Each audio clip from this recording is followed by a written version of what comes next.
Hello and welcome to Clearview News Desk. We're reaching you live from Nigeria's capital city, Abuja. First, the headlines.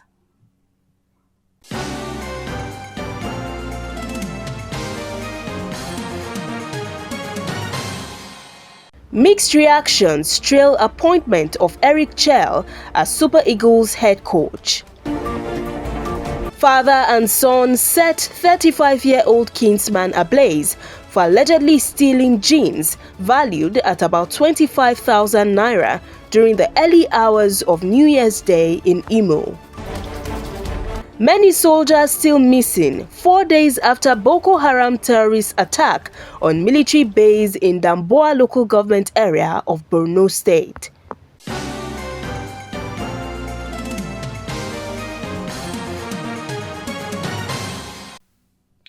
I'm Gloria Atta with these and more. Welcome.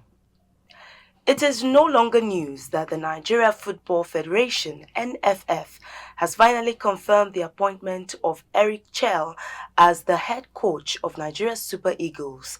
In this special report, Clearview News' Imifono Okon gives us insight into the antecedents of the Super Eagles' newly appointed head coach. The 47-year-old Eric Chell first caught the attention of Nigerian football supporters last year when he led Mali to their first win over the Super Eagles in 50 years. With the NFF entrusting Chell to turn around the fortunes of the Super Eagles, here are 10 things you should know about him. Eric Chell from Mali is the first non-Nigerian African to coach the Super Eagles. He led his country Mali to a quarter-final finish at AFCON 2023. Making it into the last 8 was a great milestone for the team. However, they lost to host Africoast in extra time. Before taking over the Malian national team in 2022, Chell managed several teams in the lower tiers of French football. They include GS Consulate, FC Matic, and Polion. During his playing career, Eric Chell won only 5 caps. He played for French sides such as Matic, Valenciennes, Lens, Easter, and Cameroon. The 47-year-old will take over from Austin Equafon, who has been the interim coach of the Super Eagles. However, he is the next permanent coach of the team after Finidi George, who stepped down from the role. Chell takes over a Nigerian team at the risk of not qualifying for the 2026 FIFA World Cup. The 3-time African champions are currently 5th in Group C of the qualifiers winless after 4 games. His first games in charge will be in March against Rwanda and Zimbabwe in the next round of qualifiers. Chell will also be in charge of Nigeria's team at the 2024 African Nations Championship. His managerial career reflects a record of 67 wins, 40 draws, and 41 losses, giving him a win percentage of 45.27%. Eric Chell was appointed manager of Mali and was dismissed on 13 June 2024. Imifono Okon, reporting for Clearview News. Meanwhile, the announcement of Eric Chell's appointment as head coach of Nigeria's Super Eagles has sparked a wave of reactions from fans and pundits, many of whom expressed disappointment over the timing and choice of coach. Reacting to the NFF's decision on X, formerly known as Twitter, some users expressed their disapproval of the appointment, raising concerns over the timing, while others described the move as a disregard for local coaches who have done their best for the country's national team. Chell, 47, brings a mix of experience from both his playing days in French football and his managerial stints, which include coaching the Malian national team. His immediate focus will be on Nigeria's 2026 FIFA World Cup qualifiers, where the Super Eagles face pivotal matches against Rwanda and Zimbabwe in March. 4 days after Boko Haram terrorists overran a military base in Damboa local government area of Borno state, many soldiers are still unaccounted for. credible sources have revealed. Fighters in their large numbers carried out the attack around 4 p.m. on Saturday at the forward operating base, Sabongari area. Meanwhile, sources within the military told journalists on Tuesday that the casualty figure has continued to rise as more bodies are being recovered by the military search team. It was gathered that the attack was on forward operations base of 25 TF Brigade located in Sabongari, Damboa local government area. The base is responsible for securing southern Damboa, especially curtailing the activities of Boko Haram and ISWAP from Yobe to Chibok and Gwoza axis. The FOB has a strength of 110 soldiers, but only about half so far have been accounted for. Recall that 2 weeks ago, a neighboring base in Wajiroko was attacked by the ISWAP fighters using modified commercial drones for the first time in the over a decade-long crisis, indicating sophistication and bigger plans. This is our home store. This is our home store. Thank God for life. These people born everything in this camp. Ya Rasulullah Mazallah. Ya Rasulullah Mazallah. Alhamdulillah for life. Thank God for life. Thank God for life. Kai. We don't even know, maybe we have casualty for now. But all our people that entered bush, they are coming back one. Allah continue to guide and protect us.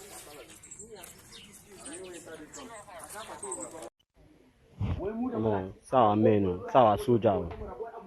Almost 6 soldier or 7 soldier now. The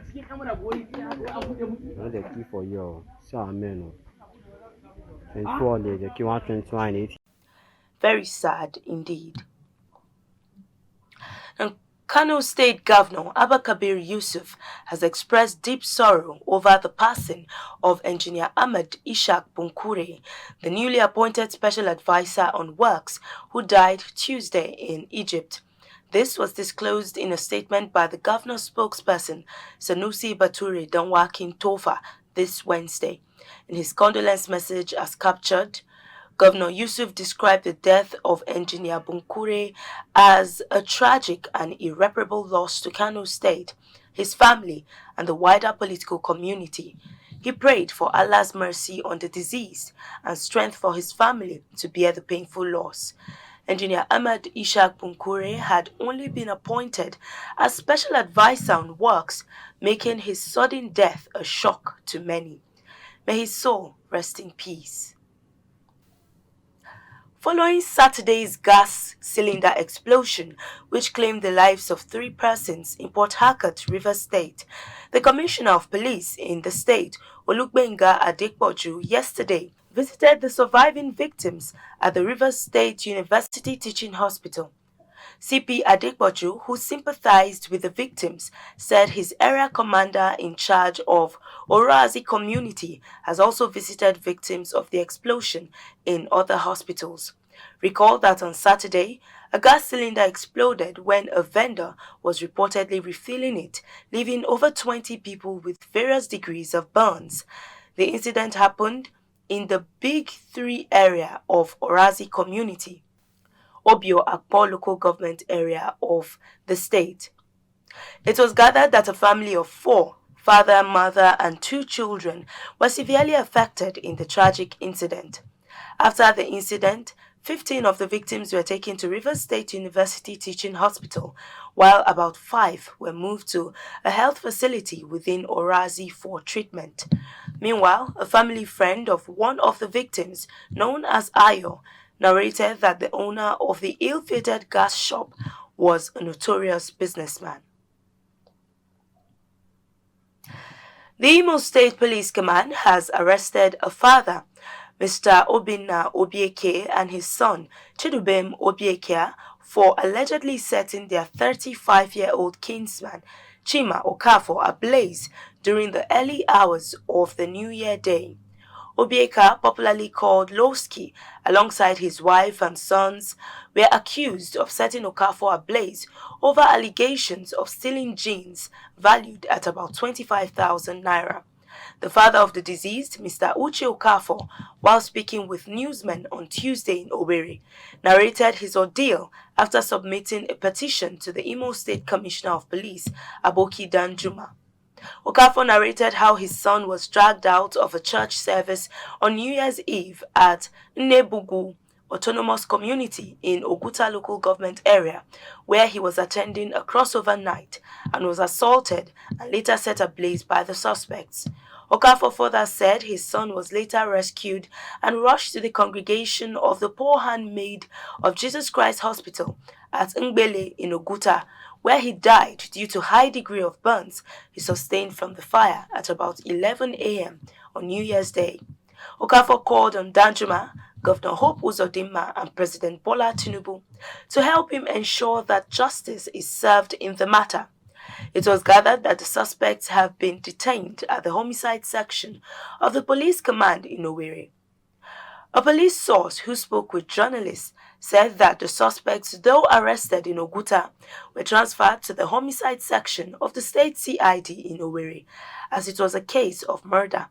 According to him, an autopsy will be conducted by a pathologist on the deceased with a witness from the suspects present, and a report will be compiled before going to court.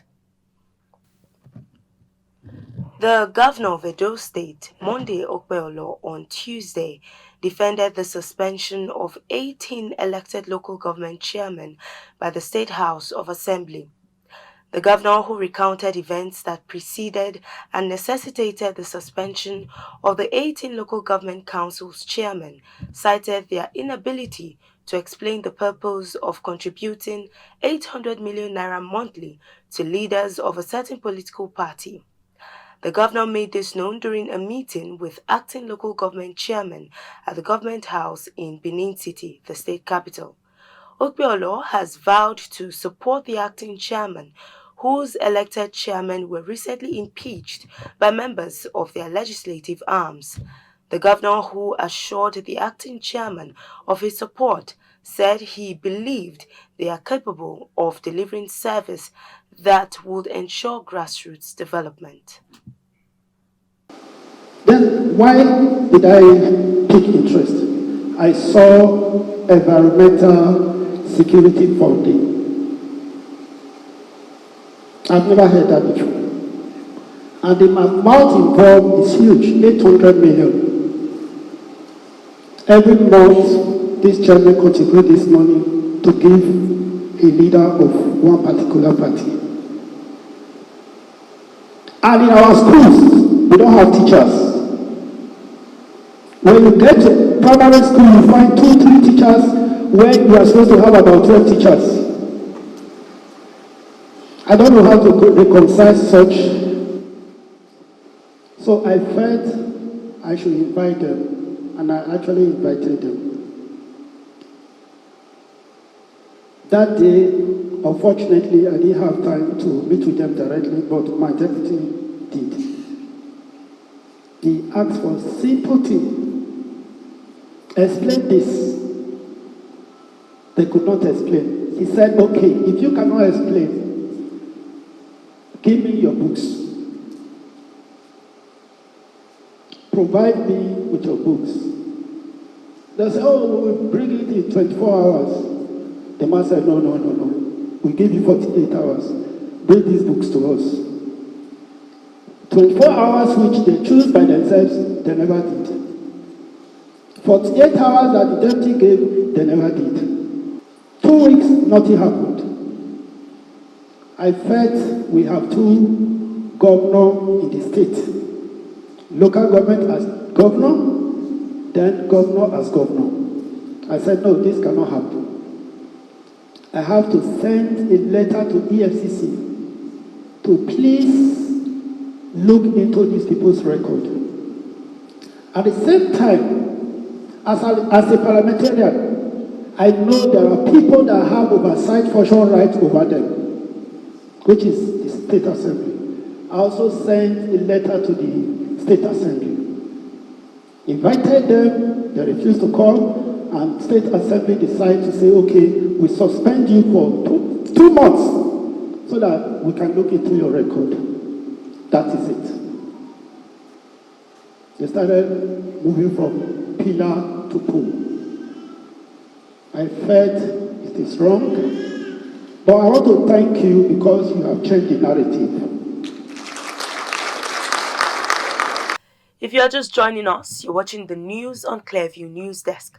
We will be back after this break. Stay with us. We break the news. This is Christ Embassy. Recollect, we were the first to break this.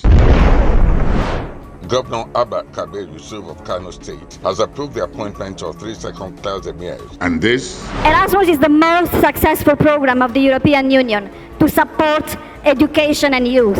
And this? Fubara is not an ungrateful person. And more. Tension is currently mounting in Rivers State. The planned arraignment of Yaya Bello. Across our platforms. Subscribe now and you will be receiving our notifications and never left out as the news breaks on Clearview. You're welcome back. Envy is as old as creation. Envy is a pain at the sight of another's good fortune. It is an emotion which occurs when a person lacks another's quality, skill, achievement, or possession and wishes that the other lacked it. Envy can also refer to the wish for another person to lack something one already possesses so as to remove the equality of possession between both parties. We have a commentary. While conducting research into envy, the best description we could give this feeling is a sort of pain at the sight of another's good fortune, stirred by the inner workings of people that make them bitter towards those who have what they believe they also ought to have. Envy falls into two types, benign and malicious. While malicious envy is an unpleasant emotion that causes the envious person to want to bring down the better off even at their own cost, benign envy involves recognition of other beings better off, but causes the person to aspire to be as good. Benign is still a negative emotion in the sense that it feels unpleasant. According to researchers, benign envy can provide emulation, improvement motivation, positive thoughts about the other person, and admiration. This type of envy, if dealt with correctly, can positively affect a person's future by motivating them to be a better person and to succeed. Often, envy involves a motive to outdo or undo the rival's advantages. Envy has been found to be so deadly as to cause a reluctance to see our own well-being overshadowed by another's because the standard we use to see how well off we are is not the intrinsic worth of our own well-being, but how it compares with that of others. In the Christendom, envy is one of the 7 deadly sins. And in Islam, envy consumes good deeds, just as fire consumes wood. Generally, people who suffer from a case of malicious envy are blind to what good things they already have, thinking they have nothing, causing them to feel emptiness and despair. Envy is also deep-rooted within professions, mostly professions that bring fame. Have you ever envied someone who seemed to have the perfect life, only to find out later that they were in fact suffering in a very major way? These cases are more common than we might think. We just don't have the opportunity to learn about someone's difficulties when we are negatively enveloped in envy of what we see as charmed life. We should allow envy fuel self-improvement when appropriate. When our envy is rooted in things we cannot change about ourselves, such as a difficult childhood, a traumatic event, or certain health conditions and disabilities, using envy to motivate self-improvement is more likely to dig us deeper into frustration and self-blame. But sometimes, envy alerts us to things that we want in life that are potentially attainable if we are willing to make certain changes. For example, if you envy your productive colleague, you might find that you could be more productive yourself if you learned to manage your time better. Very important, don't forget to count your own blessings. And please note, here at Clearview, we believe that envy is counting the other fellow's blessings instead of counting your own. Envy drains our happiness and saps our energy. It's appreciation that reveals abundance in places where we might have failed to look. And now to the victim. Are you being envied? You can survive through these points. Don't start to feel small. This is what the envious person wants. Try to catch that feeling of diminishing yourself and stop yourself from doing it. Don't let their insults stick. Smile and nod and show that their words are not getting to you. Don't make apologies for who you are and what you do. You don't have to hide your good fortunes just because you fear someone will swoop down and punish you for them. Don't retaliate by criticizing them too. Remind the envious person of their own strengths and successes. Encourage them to count their own blessings. Create ways to protect your energies from being sucked out of you. Think about visualizing yourself in a protective bubble so any envy attack coming your way can bounce off you. Finally, choose to hang out with people who make you feel good about yourself rather than those who deplete you. The Oxford English Dictionary, OED, has added a new set of Nigerian words to its diction, giving the global community an opportunity to learn about the country's rich cultural heritage. The new words reflect the everyday life of an average Nigerian and the exciting street mannerisms and pidgin English, which are fast gaining acceptability across Africa and beyond, reflecting ethnic nationalities as well as demographics. The new entries also highlight Nigeria's cultural diversity. Jakba, 419, Agbero, Abi, Area Boy, Yahoo, Edo, Kanuri, Jand, Cross Carpet, Kobo, Naija, and Suya are among the new words unveiled on Tuesday. Some of the entries take both noun and verb forms. For instance, OED takes Jakba as both a noun and a verb. Jand also comes in both parts of speech. This time, the entries also come with pronunciations to support non-Nigerians who are interested in studying the dictions. Dr. Kingsley Ugwanyi, who consults for OED and provides vocal support, said the editors used corpora to determine words that are more frequently and widely used across the country. Clearview News Desk learned that the criteria include frequency, widespread use, age, generally words that have been in use for 0 to 10 years, and the social significance of the words. And that's the news. But before we go, a recap of the top stories.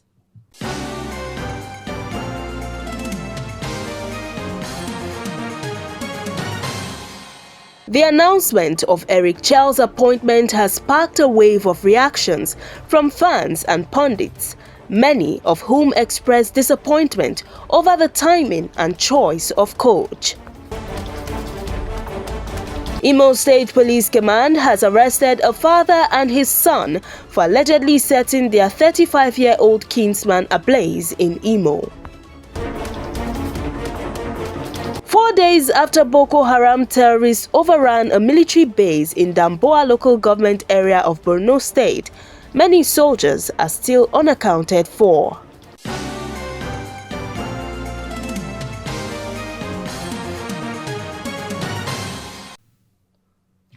You can follow up on latest events and happenings around you via our social media platforms on Facebook, Instagram, and YouTube at Clearview News Desk, or via our handle on X, formerly known as Twitter, at Clearview Online.